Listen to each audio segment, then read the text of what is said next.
नमस्कार मंडळी, श्री स्वामी समर्थ सगळ्यांना. आणि आजचा हा व्हिडिओ तुम्हाला सगळ्यांना चांगली इन्फॉर्मेशन म्हणजे माहिती देण्याच्या दृष्टिकोनातूनच आहे. आणि हा व्हिडिओ तुम्ही नक्कीच पूर्ण बघा, स्किप न करता. तर विषय असा आहे की सध्या ना इतके वेगवेगळ्या प्रकारचे फ्रॉड होत आहेत की म्हणजे लक्षात पण येत नाही की कधी आपलं एका क्लिकवर आपला अख्खा बँक अकाउंट खाली होऊन जातं किंवा आपली महत्त्वाची माहिती ही दुसऱ्यांना त्याचा ॲक्सेस भेटतो आणि ते त्याचा गैरवापर करतात. म्हणजे अशी गोष्ट आहे ना की आपल्या लक्षात पण येत नाही.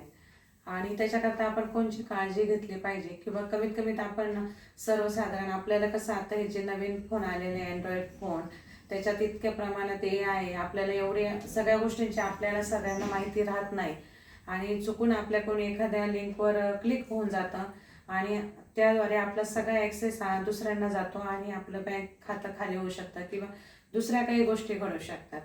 आणि म्हणजे सध्या इतक्या प्रमाणात फ्रॉड होत आहे ना, म्हणजे आपलं खरंच सर्वसामान्य लोकांना समोरचा आपल्याला फसवणुकीचा कॉल करतोय हे सुद्धा लक्षात येत नाही. आणि म्हणजे हा व्हिडिओ बनवते ना तर त्याचं कारण असं आहे की आमच्या जवळचेच आमचे जे नेबर आहे त्यांनाच असा अनुभव आला.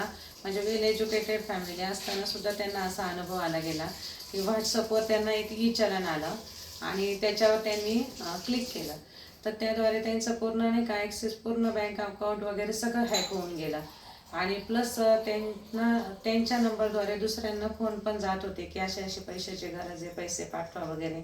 मग त्यांनी ना तो एक मेसेज टाकलेला आणि स्टेटसला पण ठेवलेलं की जेणेकरून जवळच्यांना माहिती भेटावं का जो फोन करणारी व्यक्ती ती मी नाही आहे, माझं अकाउंट हॅक झालं आहे असं सांगणारा. आणि आम्हाला पण म्हणजे त्यांचा मेसेज आलेला. मग त्यावेळेस मी म्हटले की या गोष्टीवर खरंच व्हिडिओ बनवणं खूप गरजेचं आहे की पेपरमधून बातम्यांमधून प्रत्येक ठिकाणावरून सरकारतर्फे जनजागृती तर केलीच जाते.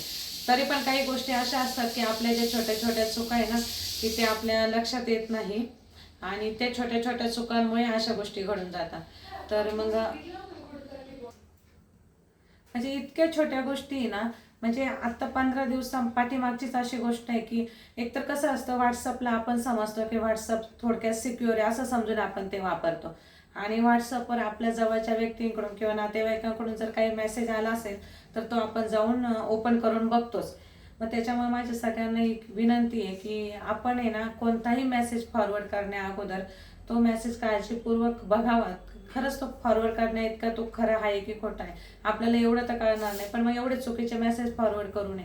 म्हणजे 15 दिवसापूर्वी अशी घटना घडत होती ना की मिशोवर तुम्ही या लिंकवर क्लिक करा तर मिशोवर तुम्हाला 50% ऑफ भेटेल अशा प्रकारचा तो फेक मेसेज होता. तो मिशोचा ती लिंक पण नव्हती आणि तो मेसेज पण मिशोचा नव्हता, पण त्या नावाखाली तो फिरवला जात होता. आणि एकतर आपल्याला जवळच्या व्यक्तीकडून आलेला मेसेज आपण बघतो त्यानुसार तो मेसेज बघितला जाऊन चुकीच्या लिंकवर क्लिक होऊन पुढे जात होता. म्हणजे अशा प्रकारे फसवणुकीच्या ज्या गोष्टी घडतात ना त्याच्यामुळे आपण एक काळजी तर अशी घेतलीच पाहिजे की आपल्याला एखादा मेसेज आला इकडे 50% ऑफ आहे की किंवा इकडे 100% ऑफ आहे असा मेसेज आपण आपल्या जवळच्यांना आहे ना फॉरवर्ड नाही केला पाहिजे. कारण की आवश्यकताच नाही असे मेसेज फॉरवर्ड करायला, कारण की आपल्याला माहीतच नाही ते मेसेज खरा आहे की खोटा आहे. आणि दुसरीच गोष्ट अशी आहे की आता HDFC बँकेचं तर खरंच खूप मोठं नाव आहे. म्हणजे सगळ्याच बँका मोठ्या आहे पण आता आम्हाला आहे ना एक HDFC बँकेचा बँक मॅनेजर आहे असं म्हणून त्या बँक मॅनेजर आहे असं सांगून त्या नावाने कॉल येत होता. म्हणजे कॉल यायचा एक अननोन कॉल येत होता. तो कॉल उचलला तर बोलले की मी HDFC बँकेतून बोलतोय, बँकेचा बँक मॅनेजर आहे आणि तुम्ही आमच्याकडे 10 वर्षापूर्वी अशी अशी पॉलिसी घेतली होती तिचे तुम्ही 3 हप्ते भरलेत पण त्याच्यानंतरचे तुम्ही हप्ते भरले नाही म्हणून तुमची ती पॉलिसी बंद झाली. तर तुम्ही जर आता एवढं किमतीचं पेमेंट केलं 2 हप्ते जर तुम्ही भरले तर तुम्हाला पूर्ण 10 वर्षाचे पण हप्ते भेटले जातील. आणि असे कॉल आल्यावर ते आपल्याला इतकं सांगतात की मी HDFC बँकेचा मॅनेजर आहे किंवा मी बँकेच्या मेन शाखेतून भेटतोय. आणि आपण तिथं स्वतः जाऊन चौकशी केली ना तर ते सांगतात तुमची अशी कोणत्याही प्रकारची पॉलिसी नाही. तर आणि हे फोनवर ते जे लोक आहे ते सांगतात की तुम्ही जर स्वतः जाऊन चौकशी केली तर तुम्हाला त्याची माहिती भेटणार नाही, कारण की तुमची ती पॉलिसी पाठीमागे टाकलेली म्हणून दिसणार नाही, तिचं तुम्हाला फोनवरच 2 हप्ते भराल तेव्हाच दिसेल असं ते सांगतात. म्हणजे अशा पद्धतीने फसवणूक केली जाते. पण खरं तर आपल्याला असे कोणत्या पॉलिसीच्या नावाने किंवा कोणत्याही बँकेच्या नावाने जरी कॉल आले ना तर आपण कमीत कमी संबंधित बँकेत किंवा त्या आपल्या पॉलिसीच्या मेन कार्यालयात जाऊन स्वतः चौकशी करून मगच पैसे पेड करावे. कारण की हा स्वतः आम्हाला पण आलेला अनुभव आहे की असे फोन अननोन फोन येत होते की नाही तुमची पॉलिसी आहे, तुम्ही घेतली, बंद केली, पण आम्ही काही ते केलं नाही. कारण की आम्ही चौकशी केली मेन ब्रँचला, तर ते बोलले असा काही प्रकार नाही, हा फ्रॉड कॉलच आहे.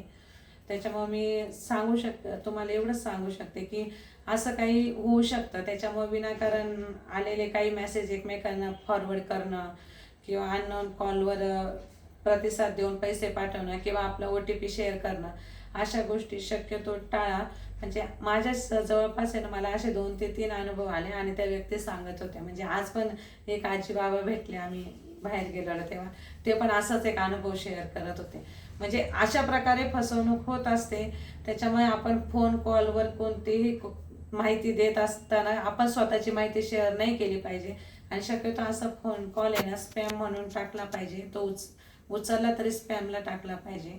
तर तुम्हाला असा काही अनुभव आला असेल तर तुम्ही नक्कीच सांगा, म्हणजे कळेल ना की नेमका अशी फसवणुकीचा प्रकार अजून कोणाबरोबर पण झालेला आहे की नाही. तर तुम्ही तुमचा अनुभव नक्कीच शेअर करा. आणि प्लीज माझ्या सगळ्यांना हीच विनंती की कोणतेही मेसेज फॉरवर्ड करण्यापूर्वी तो मेसेज व्यवस्थित वाचत जा, बघत जा.